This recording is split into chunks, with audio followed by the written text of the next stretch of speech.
What is going on, guys? Welcome back to another episode of Max Attack Motorsports. Here again in the garage. We're freezing right now. I got the lights going. This one's not, obviously, because it's so cold. But yeah, we're kicking it off our first top 10 video. This is kind of just a continuation of the whole history and inspiration for Max Attack Motorsports and myself. I mean, it doesn't matter how big or small you guys are when it comes to this YouTube stuff.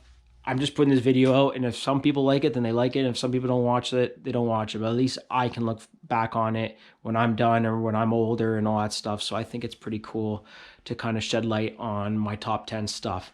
First top 10 of the year. And again, if you guys want any more top 10s, let me know. Childhood cars for myself. Again, personal opinion on these. These are my top 10 childhood cars that had an effect on me, whether it was from watching a movie, whether it was from like posters. As you guys can see, I got posters all over the place, model cars, any of that stuff. Really, these are the cars that kind of had the most impact on me. That doesn't mean that they're like necessarily my favorite cars, because most of them aren't. Some of the cars aren't even like real or what they represent. Like when I saw them, they're not like a true representation of the car itself. But we'll kind of just get into it. Right here, we're going to count down from 10 to start it off, make it a little bit easier, a little bit more tempting for number one. But kicking off the top 10 for this one is the 1970 Dodge Charger Road Track. Right there, the RT. And again, we already know where it's from. Fast and the Furious. The first Fast and the Furious, the OG Fast and the Furious. Dom Toretto, Vin Diesel, when we first met him, guys, of course. In that amazing movie, the whole Fast and the Furious franchise is a huge thing for me as well, as most kids. I think I was like 10 years old when the first movie came out. I will admit I haven't really watched the last couple ones, but the first like 3 or 4 I thought were amazing. Number one is like, yeah, it's one of the coolest movies ever. I mean, there were so many car movies at the time. I mean, that or before that came out, and this really like kind of was like a more humbling, I guess you can say, as far as like movies go, because at the time it was like Honda Civics and I mean, like just basic JDM stuff compared to like some of the other movies I had, like Lamborghinis and like the heavy duty like supercars and stuff, which I know the franchise kind of went there anyways. But yeah, this was like such a cool movie. And the Dodge Charger, which you really don't see too much of until, obviously, I mean, spoiler, the last couple scenes, but a car that really stuck out with me. And again, if I see a 70 Charger that's ripping down the streets nowadays, you can't go wrong with it. Most people know that the Charger in the actual movie isn't like a true version of the true like RT and stuff like that. But yeah, pretty cool car nonetheless, and has always stuck with me throughout my time like following cars and being involved with cars. And every time I see Dom Toretto, that's like one of the first things I pretty much think of. All right, guys, so moving in to the number 9 spot here. Again, this is second on our list, but number 9 as far as the top 10 goes, sorry. 1995 Toyota Supra. And you already know as well, Fast and the Furious. So obviously these two right here, one of the most iconic scenes in car movie history for sure. Especially for a kid at my age, again, like 10 years old, this was like such a cool scene. But the thing that got me hooked on the Supra was watching it kind of come into its own with that whole movie. So watching it come in on the flatbed, all the parts, like how cool does it look like to see all those parts lay out? We have Jesse on the computer kind of doing the whole imaging of what it could look like, taking it out for his first couple drives, putting like the final bit of decals on it, and the whole kind of I mean, with the paint and the whole setup was so cool. And then watching it like rip down the highway, taking on the Ferrari. We have the awesome scene like kind of with the trucks as well as the Civics, where the targa roof flies off. Like such a cool car that really, I mean, with the Charger had a big impact on me, and especially when it came to like enjoying the builds of cars and how they're built and what the potential of them are. Because like as a kid, I mean, you look at the Supra on the flatbed and you're like, okay, you know, I mean, I don't know anything different at that age too. So to see what it became was so cool, and to have like little bits from like the 2000s, like the bigger wheels, like the interior, I mean the spoiler, all that stuff was pretty wild. But definitely number 9, Brian O'Connor's 1995 Toyota Supra Fast and Furious edition. All right, guys, so moving into number 8, and again, I might get some flack for this one a little bit, but again, this is my own personal opinion. 1999 Honda, S2000. The Honda S2000. And again, Fast and the Furious. I promise you this is not like a whole Fast and the Furious list, but yeah, guys, Johnny Tran's Honda S2000. And again, everyone's like, why? Well, why is it above the Charger? Why isn't it above the Supra? I don't know, guys. I just really loved Johnny's S2K in that movie. I thought the paint job was sick. I thought it was so cool with the black and kind of like the snowflakes type of vibe. But the thing that stuck out the most, really, to me was Race Wars with it. I mean, the whole Too Soon Junior, I mean, the double nitrous buttons.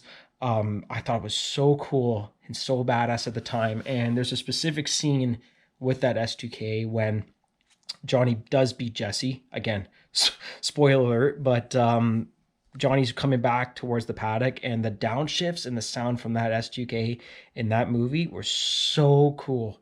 It was one of the coolest sounding cars that I heard around that time, especially being at a younger age. So that's why I have it kind of above these two legends here, I guess you can say.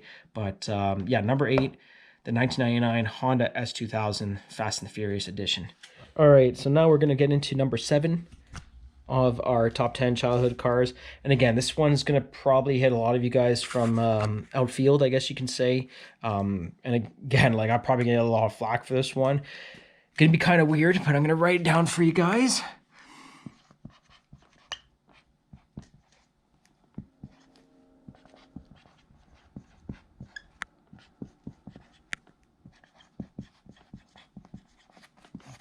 Big smiley face.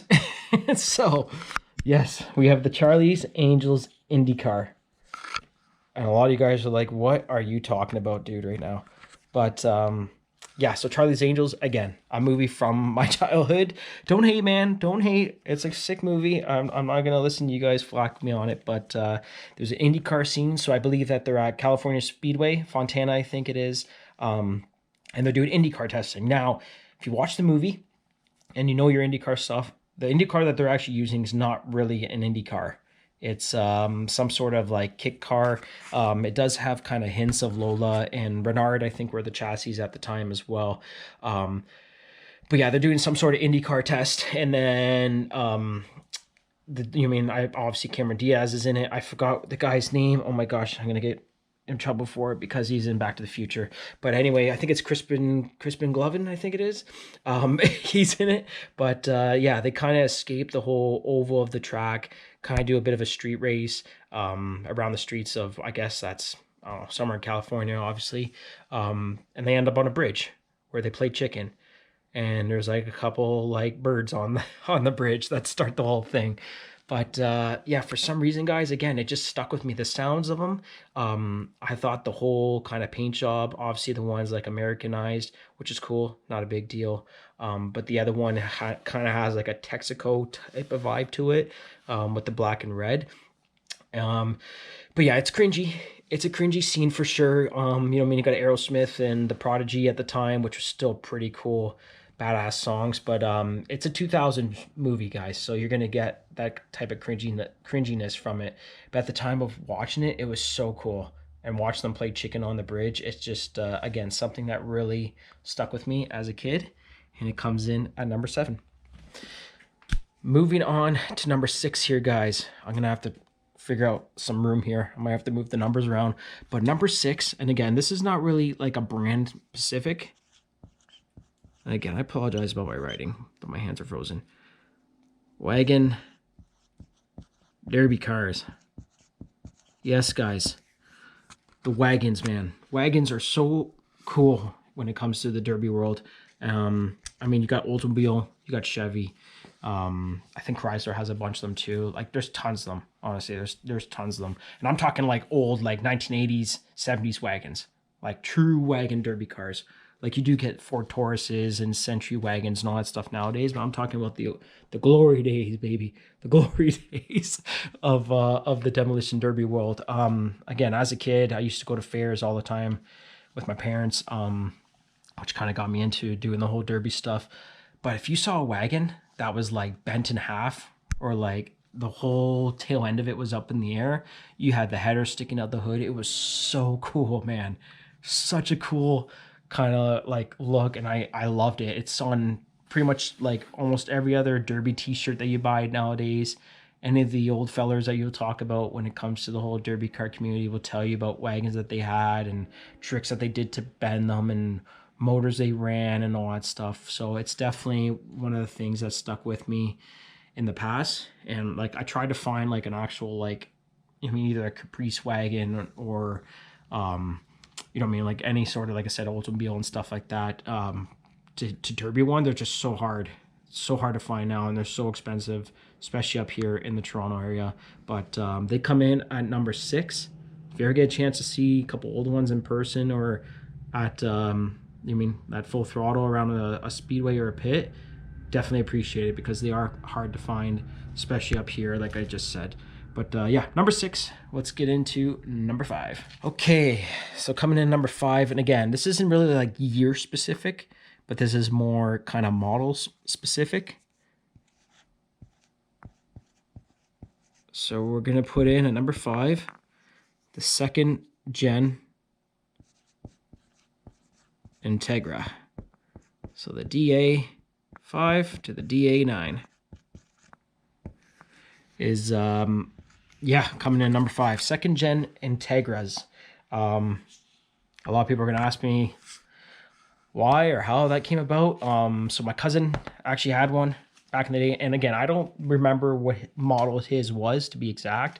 Like I do remember it being a stick shift car, so I mean, I can't tell you what his whole setup was on it. I have no idea if it had some sort of swap on it or any of that stuff, really. I was so young, but it's one of the first cars that I really remember being in and being driven around like joyfully and spiritly, and you know, I mean, really listening to an engine at full throttle, like in person with me actually sitting in a car. And it was a really cool experience in the streets of Brampton, Ontario. We ripped it around a couple areas, and again, I was such a little kid at the time. My mom's probably going to kill me right now when she sees this, knowing that her son was being joyrided around town. But it's a car that really did stick with me. And again, like, I think DAs are really cool cars. I've never really, for some reason, I've never really like wanted to buy one, or never really like got into buying one, but I think they're such awesome, cool cars. And again, it's on the list at number 5 as yeah, as a childhood car that really stuck with me. So all you Honda boys and Integra guys right there, a couple of you guys already know who I'm talking about. There's your big shout out. But yeah, definitely a really cool car. Alrighty guys, so here we go at number 4.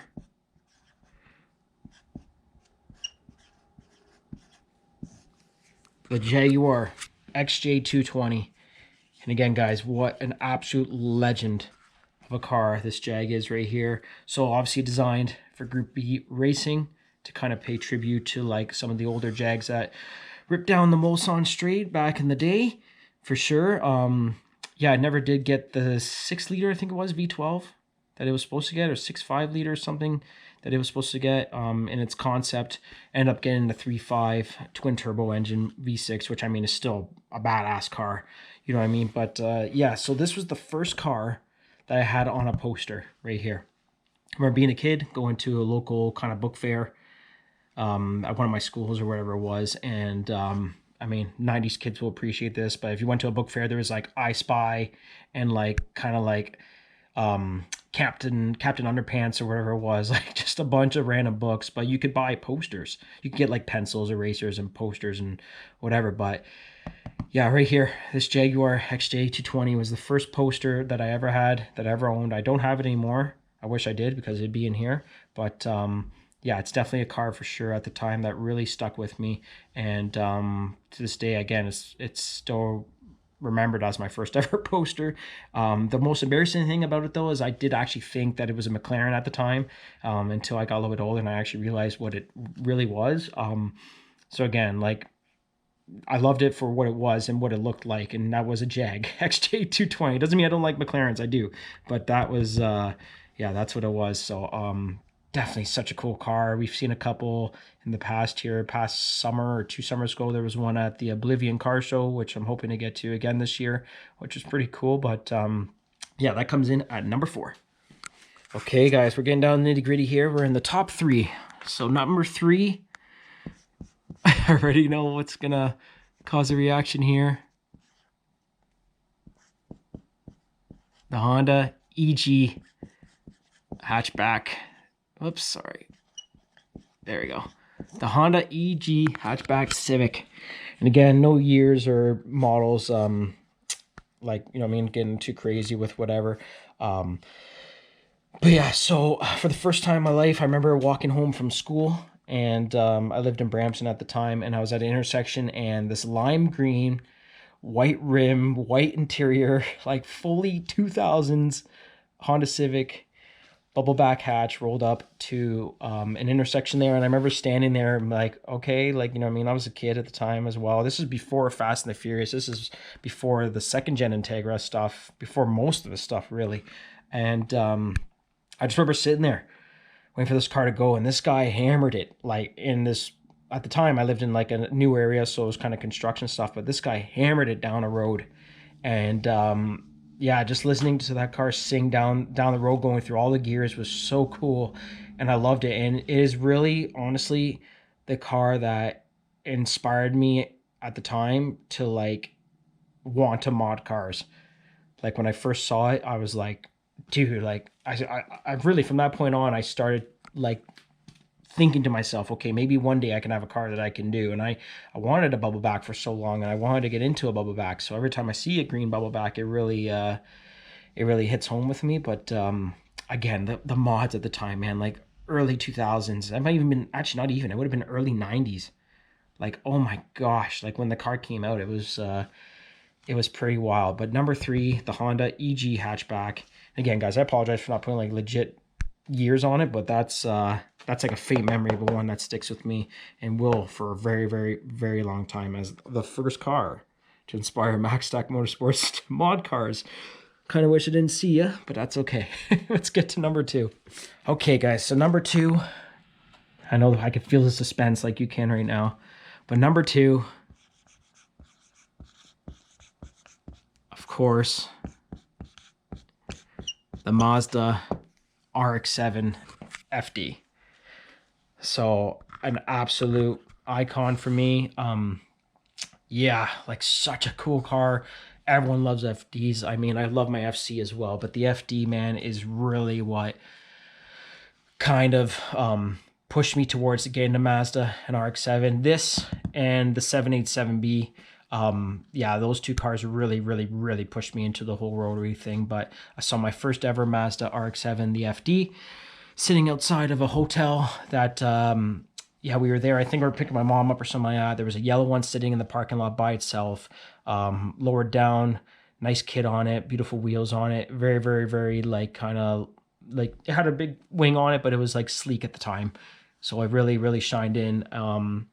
I mean, even going back towards like the Fast and Furious, like obviously Dom had one as well, which was pretty cool. But this yellow one here that I saw sitting outside the Delta Hotel, it really, really pushed me towards the whole Mazda thing.